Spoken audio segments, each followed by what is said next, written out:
Good afternoon, Tybee Antlers. This is Shelby Balzer, proud principal at Tybee High School. Wanted to give you a quick presentation about some things that you can expect when you come to campus Monday, August the 24th. We are excited to have antlers back in our hallways. For arrival and dismissal plans, a few changes. So you'll see the following slide for arrival locations and assignments. Help us to control traffic by following your assigned area and moving quickly to the screening locations. At 3:25, the dismissal bell will ring and we'll ask for students to exit as quickly as they can at the closest exit and then transition to their individual transportation spaces, whether that be the flagpole or the student parking lot for car riders and student drivers, or at the bus loop for bus riders. Students participating in on-campus after-school activities will quickly move to those teacher spaces or gyms or locations to begin those activities. If you're riding a bus after school, you'll report to the cafeteria and be seated by bus number. Students will remain with their bus group until the bus arrives, and students are required to wear a mask while waiting for the bus and during their bus transportation route. Dropping off and picking up, student drivers and car riders with the last name A through L will drop off in the student parking lots and transition to the student entrance for screening. The flagpole entrance is for car riders alphabet last name M through Z.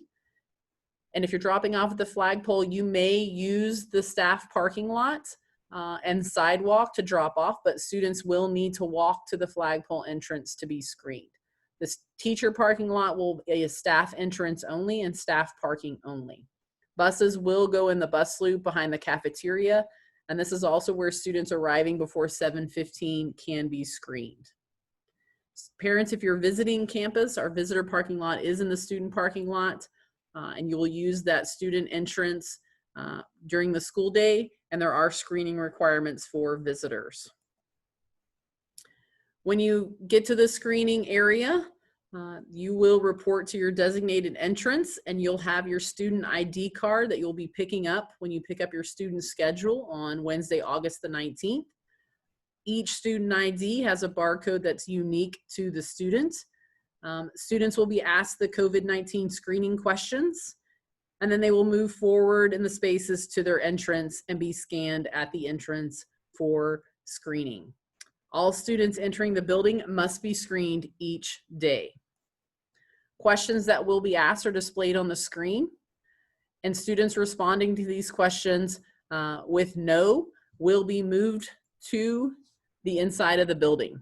So at a level 1 screening, students respond no to both screening questions and enter the building after their barcode is scanned at the entrance. A level 2 information gathering, a student has responded yes to one or both questions, and they will transition to a private space near the school entrance for further information. At a level 3, the student has responded yes to one or both questions, and based on the additional information, a decision will be made for a student to remain on campus or be sent home. An administrator and a school nurse will partner in making this decision, and temperature screening will be completed at this step. For passing periods and hallways, students will transition between classes wearing a mask at all times. Our D wing and our F wing classrooms will release 1 minute earlier than other wings to help clear the hallways. When released in this wing, we ask that students move quickly out of the wing to make space for students coming in. Hallways are divided with tape to remind students to travel on one side, one way. Entering hallway, traffic stays to the right, while exiting hallway, traffic stays left.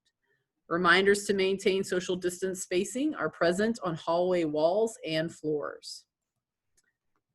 So you can see the social distancing space reminders and the tape down the hallway to remind students to stay to one side or the other. For our cafeteria, students will be assigned either A, B, or C lunch based on their 4th period schedule.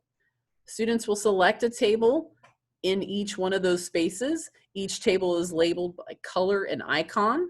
Students should sit at their same color and icon table each day. There is a 4-student limit per table, and students will be able to choose their space based on inside the cafeteria, utilizing the main hall, and our outdoor patio tables. Additional reminders and trainings for social distancing will remind students to keep space when feasible, especially in our hallway passing periods. That masks will be required during all passing periods, and they will be required in classrooms based on spacing and size. We want our students to stay home when they're not well.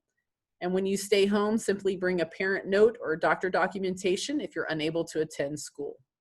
Other trainings that we will cover required by the Texas Education Agency are reminders on hand washing, reminders on respiratory etiquette, which means what to do when you're sneezing and coughing, and how else to prevent the spread of COVID-19.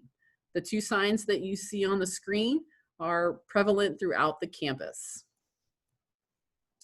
Frequently asked questions about campus events. Will our clubs and organizations meet? Yes, after the first 2 weeks, we'll open up other options, but in the first 2 weeks, we're going to ask them to meet after school only. Can I meet with my teacher for support? Yes, before school, during lunch, and after school based on the teacher's office hours. And what are office hours? There are times when teachers are available to support both on campus and virtual students for tutoring. Other events on the screen at this time, we're not planning any student field trips, and we won't have any guest speakers or visitors on campus without screening, and we will try to limit those to after school. Students will have access to breakfast and lunch, and they will be a grab and go station for that. So students may be able to pick up their food and eat in a classroom before school and then after school. During lunch, we're going to ask them to limit their time into the cafeteria or other authorized spaces. We are so excited to have our Antlers back on campus. We have great plans in place, and we look forward to seeing you on Monday, August the 24th.